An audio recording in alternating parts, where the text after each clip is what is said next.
Un petit coup de main pour le calcul du rendement énergétique. Donc, ici, on a le tableau 1, votre tableau numéro 2, que vous avez dans votre rapport de laboratoire numéro 5. Donc, la formule du rendement énergétique, c'est l'énergie utile sur l'énergie consommée fois 100.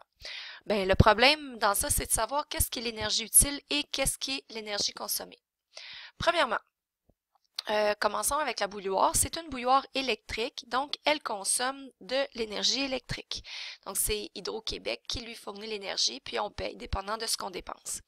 Donc pour l'énergie consommée, ça dépend du temps d'utilisation. Donc Hydro-Québec ne chargera pas la même chose si on utilise par exemple notre bouilloire 1 minute que si on l'utilisait 10 minutes. Alors, la formule pour calculer l'énergie électrique, c'est la puissance fois le temps. Donc, notre énergie dépend de la puissance de notre machine et le temps d'utilisation.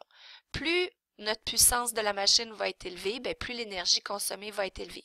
Même chose, plus le temps d'utilisation va être élevé, plus notre énergie consommée va être élevée. Au niveau de la puissance, bien, ça dépend de la bouilloire que vous avez utilisée. Il y avait des bouilloires à 1000 watts. Il y avait des bouilloires à 1200 watts et il y avait des bouilloires à 1500 watts. Donc, vous deviez faire un tableau. C'est un tout petit tableau là, avec deux colonnes, puissance, puis mettre ici votre chiffre, là, bien entendu, avec un numéro, un titre et les mots écrits en entier avec les unités. Donc, c'était supposé d'être votre tableau 1. Donc, vous irez voir, savoir votre bouilloire avait combien de watts. Bon, admettons que la mienne avait 500 watts. 1500 watts, pardon. Donc, 1500 watts fois le temps d'utilisation. On ne le fera pas pour tous les temps. On va choisir un temps. Je sais que les élèves de Madame Langevin, elle vous avait dit de prendre à 75 secondes. Pour les miens, pour mes élèves, ben, vous pouvez regarder sur votre graphique. Et votre graphique, ben, il y a des points qui sont à côté, mais il y a des points qui sont sur votre droite. Donc, choisissez un point qui est sur la droite et prenez ce point-là. Donc, admettons que moi, c'est mon point à 150 secondes qui est sur ma droite. Alors, je vais multiplier par 150 secondes. Donc, j'ai utilisé ma bouilloire. Je veux calculer l'énergie utilisée pendant 150 secondes. Donc, on fait le calcul. 1500 watts fois 150 secondes. Ça donne 225 000 watts secondes. Faites bien attention, j'ai vu beaucoup d'erreurs au niveau des unités de l'énergie électrique. Il y en a qui mettaient des watts sur seconde. C'est impossible. Vous multipliez une puissance fois le temps. Si vous regardez ici, votre watt est multiplié par des secondes. Donc, les unités, ça doit être automatiquement des watts fois des secondes. Pour avoir des watts divisés par des secondes, bien, il aurait fallu que votre équation soit P divisé par delta T. Et c'est pas ça. Donc, ici, ça, c'est votre énergie consommée. Maintenant que vous avez votre énergie consommée, pour l'énergie utile, bien, l'utilité de la bouilloire, c'est de faire chauffer l'eau.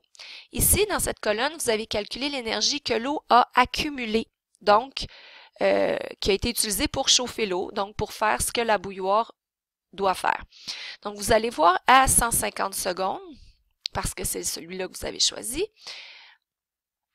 et l'eau a capté 184 360 joules ou watts-secondes, parce qu'on s'entend que des joules, c'est égal à des watts-secondes. Okay? C'est exactement la même chose, c'est de l'énergie. Donc, votre énergie utile, c'est 184 360 joules ou watts-secondes.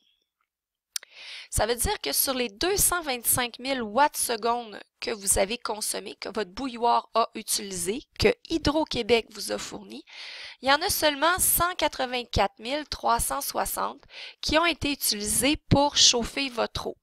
Le reste, ben, c'est à vous de voir est parti où. Donc, une fois que vous avez identifié votre énergie utile, votre énergie consommée, je vous demanderai d'identifier ce que vous avez fait pour trouver ce chiffre-là, puis celui-là, comment vous avez fait pour le choisir. Donc, pour l'énergie consommée, ça va être plus un calcul. Ici, vous pourriez écrire une phrase là, pour expliquer de où il vient ce chiffre-là.